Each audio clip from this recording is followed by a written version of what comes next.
of Duty 4 marks the return of Infinity Ward to the Call of Duty series. It's set in modern times, though it uses some fictional countries and fictional enemies. As is typical in the Call of Duty game, you're going to play from multiple perspectives. You're basically going to bounce around between being a British SAS officer and being a US Marine. Unlike most Call of Duty games where it's kind of three separate storylines, this is actually one continuous storyline, and as you're jumping around, you're actually continuing to progress the story as you go. So it's actually a much tighter narrative. Now, the single-player campaign on the normal mode is only going to take you maybe about 6 hours to beat, if even that. When you bump the difficulty up, it's going to take you an extra 2, 3, 4 hours to beat because it gets much, much harder. If you played Call of Duty games before, you know that they're known for intense action, very accurate weapons, a very good feel for the time that they were set in.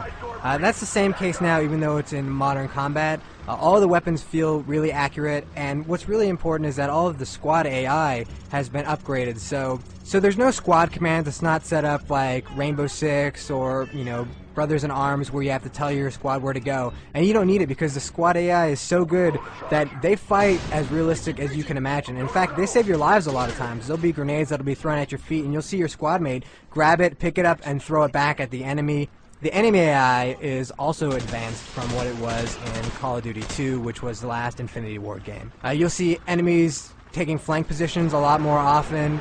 There are still going to be those stupid terrorists that'll run straight at you or that'll just keep bobbing up and down behind cover. But for the most part, they actually fight intelligently, so they're going to use a lot of suppressing fire to keep you from being able to move, but at the same time, they're going to chuck grenades in there so that you have to move. So it does become a lot more of a challenge.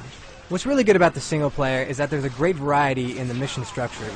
Instead of just always, going around shooting enemies, you're going to have a lot of variation to those mission structures. So there's one time where you're going to be in a helicopter and you've just on a gun in the helicopter and you're just blowing up guys on roofs. There's one mission where you're actually in this really advanced gunship that the military actually uses, where all you see is just, you're looking down at a screen, you see little white dots that are people, and you're just blowing them up with different caliber guns, and you see these huge explosions, and you actually see the little guys flying left and right, and it's very eerie because you'll hear your co-pilot just saying things like, boom, blew that one up. Oopsie daisy. And also there's a sniper mission where you actually get to go hardcore sniper, where you actually see the effect of the wind on the bullet because you're doing a long-range sniper shot. You have to worry about the Coriolis effect, which is basically from the rotation of the Earth. So you have to adjust your long-range sniper shot to these things just as a real sniper would have to do. So there's a lot of reason to replay the single-player mode. Once you beat it the first time, you unlock something called Arcade Mode, which is basically the same game, except now you're getting points for every kill that you do, every stylish kill that you do, every dog whose neck you snap. So even though it is relatively short, you're probably going to play through it at least twice. The bulk of your playtime is going to be devoted to the multiplayer mode, and Call of Duty 4 has awesome multiplayer. Right out of the box, it has 16 maps. It has technically 13 different modes of play. All throughout those maps, there's going to be player and ranked matches, and pretty much like Halo, where the ranked matches are going to have you playing through a playlist that Infinity Ward has set up. There should be a little bit more variety than there is in Halo, though. Infinity Ward doesn't plan to be as restrictive, so you should be able to see all the different modes and all the different maps and really enjoy them all. Now, you got your standard stuff, like you've got free-for-all, you've got team deathmatch. You've also got some other really cool stuff, like you have a version of Capture the Flag where instead of a flag, it's a bomb. It's sort of a very Counter-Strike setup where one team is going to get the bomb, the other team has got to defend the location where we're trying to plant the bomb.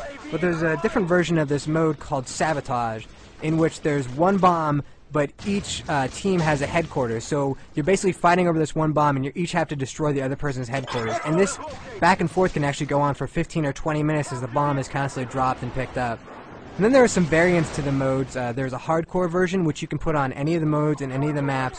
Hardcore is there's no HUD, which means that there's not even a grenade HUD. So when a grenade drops, you don't see a little icon telling you where it is. You just hear a clink, clink, clink, and then you blow up. There's also basically one shot, one kill. It's realistic damage. And then you have the exact opposite called Old School, where you start off with an Uzi, and every weapon on the map is a pickup.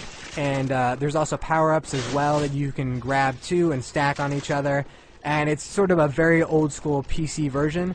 And the weirdest thing is you can actually click on both options so that you can have something called Old Core, which is old school rules where everything is a pickup, but with hardcore reality physics added to it so that it's still one hit, one kill, no HUD, which kind of creates a third variant, which is really interesting. Now, along with all those modes, there's a really deep RPG system, persistent ranking system that you're going to be using throughout your experience with Call of Duty 4. You're going to be gaining experience for doing kills, for winning matches, and all that stuff will power you up.